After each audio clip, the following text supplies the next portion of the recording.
Republican of New Jersey. Congressman, welcome to the show. It's good to see you. Good to see you as well. Thank you. Okay, so this was a carefully planned summit, but then we heard afterwards Biden doubled down on calling Xi a dictator for how he rules his communist country. I mean, that's fairly true, but was that the wisest move if our president is trying to rebuild diplomatic ties with China, or is this President Biden trying to be tough on China? Well, this is a president just says whatever comes into his head, and sometimes nothing comes into his head. So I don't even want to comment on that remark.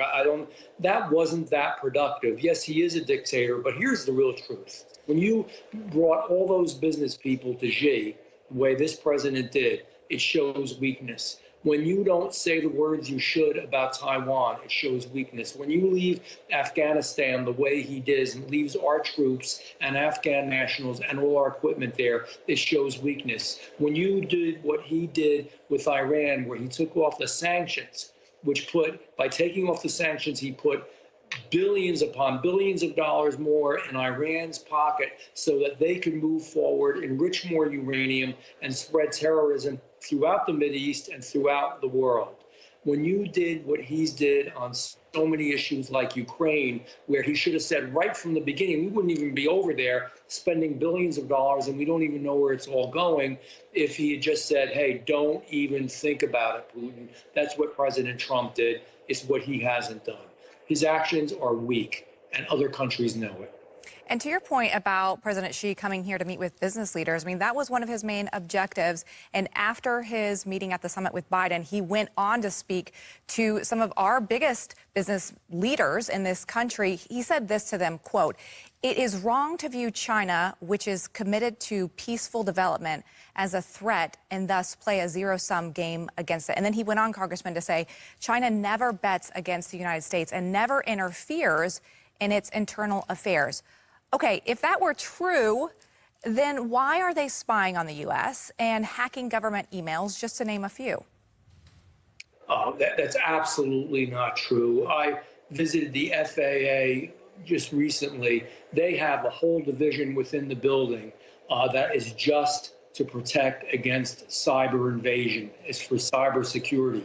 And guess what? They don't get hundreds. They get millions of attacks daily. They have to be on their toes. I mean, let's face facts. Nobody wants to go. You know what? The strongest way to prevent war is to be strong.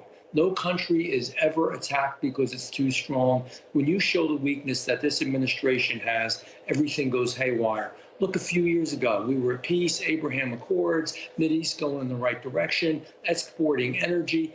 Xi wants us dependent upon them for energy. So he's pushing these electric cars, which nobody wants, which slave labor is creating the batteries that they use for these electric cars. Nobody thinks it's the right thing to do, but this administration is going to keep pushing it. This administration is better for China than it is for the United States of America. Only have about 30 seconds left, but as I mentioned at the top, a foreign ministry spokesperson for China said after their meeting yesterday that the U.S. should stop arming Taiwan and support China's peaceful reunification of China, and they will be unstoppable in their efforts of this. I know that President Biden wanted to send aid tied to Ukraine and Israel to Taiwan. Where does that stand? Final seconds here. Yeah, where this stands is the basic bottom line here is send aid to Israel, help Taiwan.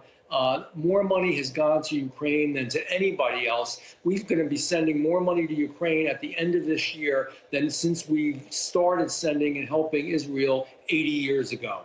We aren't tracking it. We don't know where it's going. We shouldn't have to do this, and it shouldn't be tied together. All right. Congressman Jeff Van Drew, great to see you. Thanks for being with us. My pleasure.